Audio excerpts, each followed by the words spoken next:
Perfect timing. Good morning. We Good morning. have our hot dogs and Diet Coke waiting afterwards. You did? Yeah, we did. Oh, nice. How were they? Did we provide them? You look like you're enjoying some hot dogs. My weight's down, bro. I'm like a fat man on a seesaw. Always down. All right. What happened with JJ? JJ. Yes. Not much. Just felt something, lower body. Just precautionary. Kept him out. He'll be good to go. Where do you stand with On my 2 feet. with Lane Johnson and Derek Barnett right now? Derek's doing well. He'll do some work today. So he's progressing. We'll see at the end of the day, but he will work today. First time in a while. And Lane's kind of he's trending in the right direction. Again, we'll see where he's at the end of the day.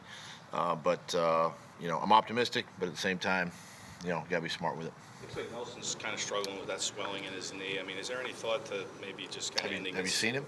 season? Yeah. You saw him? What was he doing?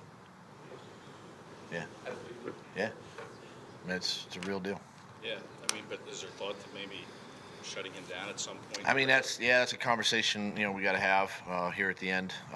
But we're again, he's another one that we're hopeful and optimistic that can push through and hopefully we get him back. Doug, I know you, as a coach and a team, you're focused on what this game means for right now and saving your season and all that. But I was wondering if you had given it any thought in terms of like your time here. If you guys lose, that's 3 out of 4 years that the Cowboys have finished ahead of you guys, that you've been chasing them in the division. Now that 1 year is a big exception, but I was wondering if you consider that and what that might say about where you guys are at in relation to, a rival in your division. Well, obviously, I do think about that. I do think about the start of the season. Every team in the National Football League says the same thing. Every head coach gets up and says, "Hey, let's take care of our division." Right? You take care of your division. You win your division. You're in the postseason. And the Cowboys have been a team that we've struggled with, honestly. And it's something that we just got to continue to work and try to overcome. They've had our number here recently, and then really since my time here in Philly, and it's something that as we look at the tape and how I prepare the football team and get ready to play and all of that, I'd look at all of that, but at the end of the day, we're focused on this game and one game, and then hopefully we can turn things around. And we do well with the other teams. It's just this one team that kind of has our number right now. Well, if you brought it out, I mean, you will have gone also from 13-3 to 9-7, 9-7 or 8-8, or even 7-9 in a worst case scenario. Have you considered that as well? Oh, sure. Again? Yeah, sure. I think all the way back to, my first year and how we battled through that year, and then what we did in the year 2, and again had high expectations, high hopes in year 3 and year 4. This year has been unique, again, from the injury standpoint, much like last year, and it's something that when I sit down at the end of the season, and evaluate everything, from roster to, my performance to my staff to, everything involved on the football side. Those are things that we need to find some answers there, right? And we need to fix some things, but those are all things for the end of the season that we can look at and then make those changes if we need to. When it comes to Dak Prescott's shoulder injury, how do you kind of use that information? Yeah, I mean, probably much like they use any information for any of our players. Listen, if you know Dak Prescott, and I've had a chance to meet him and talk to him, and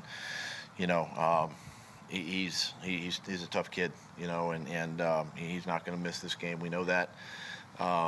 He's a competitor, and he'll want to play. We know that, but at the same time, it is what it is. He's on the injury report. I mean, just like our guys. So, it's nothing really more than that, and expect a full Dak Prescott on Sunday. You have so many young and inexperienced skill players right now. How do you know if they're ready for a moment this big? Are there signs to kind of tell you?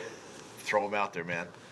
Seriously, throw them out there. Honestly, that's the only way. I mean, because you can't go back to Alshon or Nelly at this point, or any of those guys. Deshaun, you got to put them out there, right?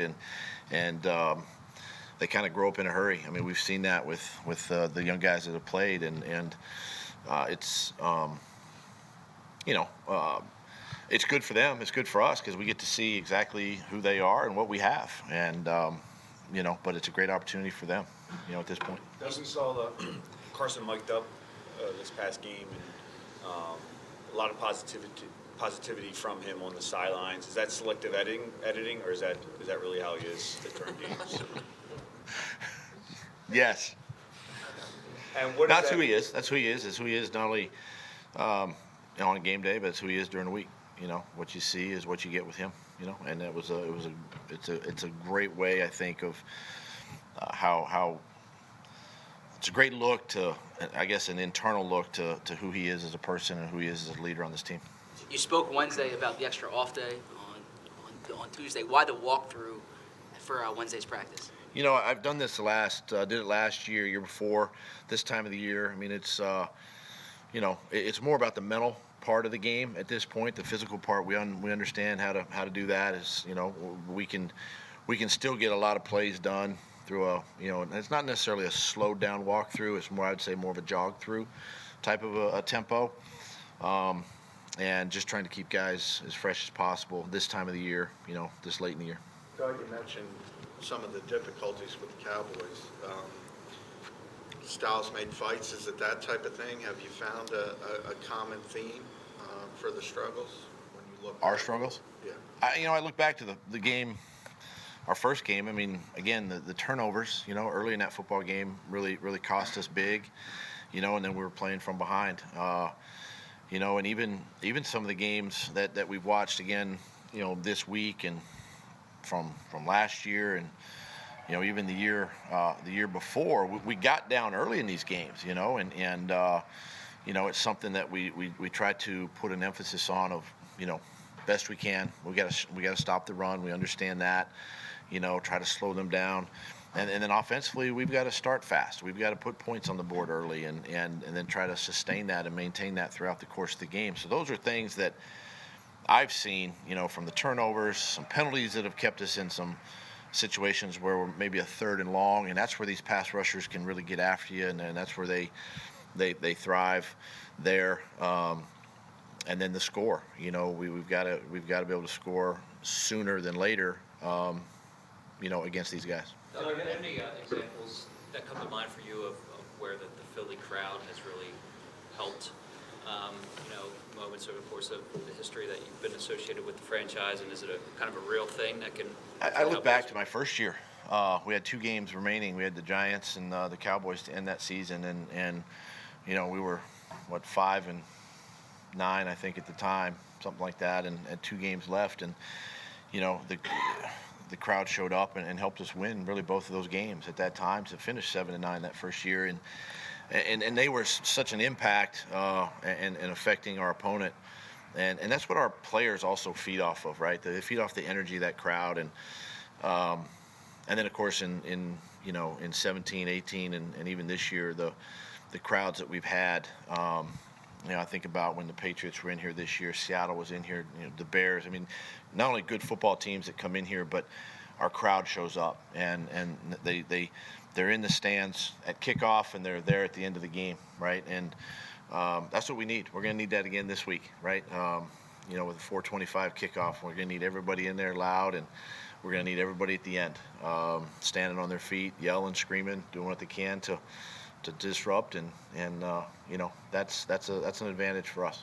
After the game, After practice the other day, Josh Perkins came in full pads. And I assume some of the other guys did too. They got that way and to catch passes after practice. So what does that do when you see guys do stuff like that? I think it's great that they take it upon themselves as part of the ownership that we talk about around here, and doing their jobs and things like that. And obviously I can control the pads being on or off, but they have to play in pads on game day. So, whether they're blocking or tackling or trying to get some extra throws in after practice with pads on, I think so. Credit to them, and just a feel, just to kind of maintain that feel throughout the week. Doug, after that Miami game, what experiences did you kind of draw on to figure out your approach or your messaging to sort of get the team in the right mindset to win the last 2 games and just be in the situation? Yeah, I think the biggest takeaway from that is, as coaches and players in this league, you never take any opportunity for granted, right?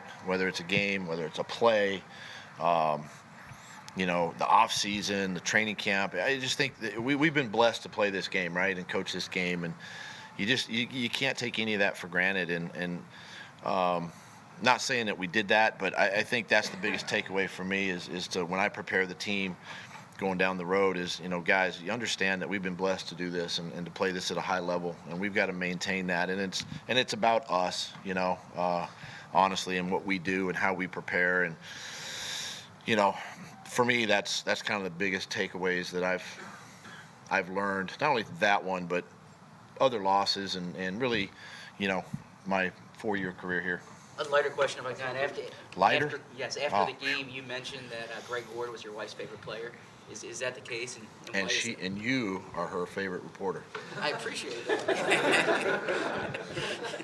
Is that the case, and why is that? No, I mean, listen, she's got a lot of favorites, but and that's the thing. I think you've seen my boys, around the team, and of course my wife's around the team a lot, especially when we're on the road, and she gets to know them, just like my boys do, and I think that's a big part of, the family atmosphere that we have, and she's got a lot of favorites, but I think his personality and the conversations they've had, at the hotel or whatever, makes him one of her favorites.